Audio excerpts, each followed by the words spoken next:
what do we want to do with this machine? We now know what it does in broad strokes. I'll tell you what I'd like to see. I want to test that Ultra Boost mode to see what it does for PS4 and PS5 titles. I want to see Alex doing a deep dive into PSSR. I mean, you've got games, presumably all of the Sony first party games like Horizon Forbidden West, etc.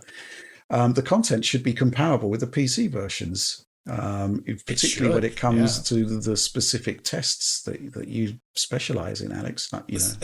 Especially think since the Last of Us Part 2 is going to launch, and knowing Naughty Dog, they won't use dynamic res. So I'll try and avoid titles that use dynamic res because that'll lead to uneven playing fields and makes it just complex. But I think those Naughty Dog titles, if they add it to T-Loop Part 1 as well, too, that could be another great comparison point to a certain degree. So, there's a lot to be said there. Mm-hmm.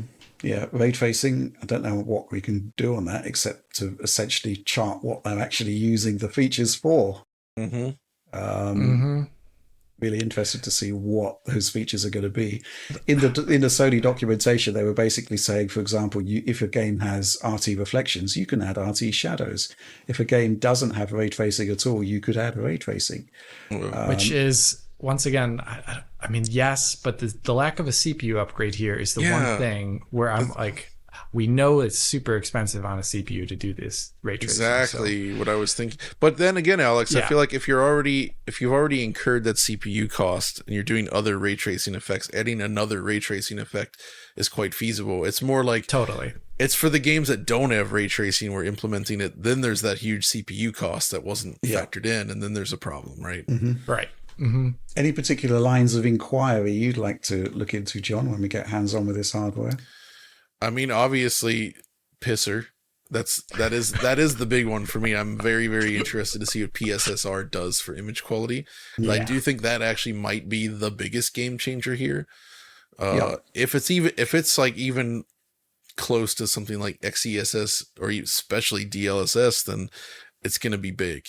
I think especially on a TV, because the thing about DLSS is it's so good that it holds up even on a large screen at a desk with your face close to the screen, playing PC games. It holds up really well. On a TV, it's going to solve the image quality problem. Is how I'm hoping it will be.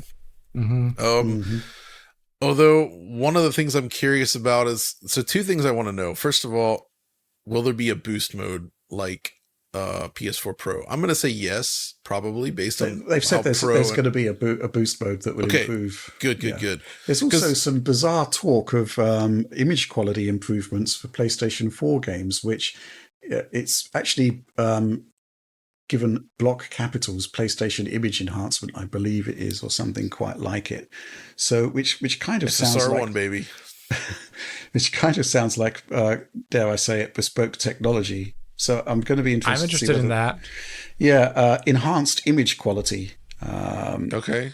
I want to see what that means. Mm-hmm. Just the actual full quote there. Other enhancements include PS5 Pro Game Boost, which can apply to more than 8,500 backwards compatible PS4 games playable on PS5 Pro. This feature may stabilize or improve the performance of supported PS4 and PS5 games. Enhanced image quality for PS4 games is also available to improve the resolution on select PS4 games. Select is weird, though. What the heck does this mean? It kind of suggests that maybe enhanced resolutions or even PSSR may be injected into PS4 titles, but it sounds as though it's going to be a developer feature. The developer would need to do it. Interesting stuff. First thing I want to test is Elden Ring. Is it gonna fix it? Like, finally, will you actually be able to play this at 60 FPS, maybe even with the ray tracing turned on? I would be surprised about the ray tracing, but I think the performance mode should be doable. One would hope. We'll see. The other thing I'm curious about, and I feel like I already know the answer, but will they improve the VRR support? I feel like no. But gosh darn it, if you're listening, could do that if you're watching this, anyone from PlayStation, guys, like, there are ways to improve this. The VRR support needs work. It needs to have low frame rate compensation. Come on now.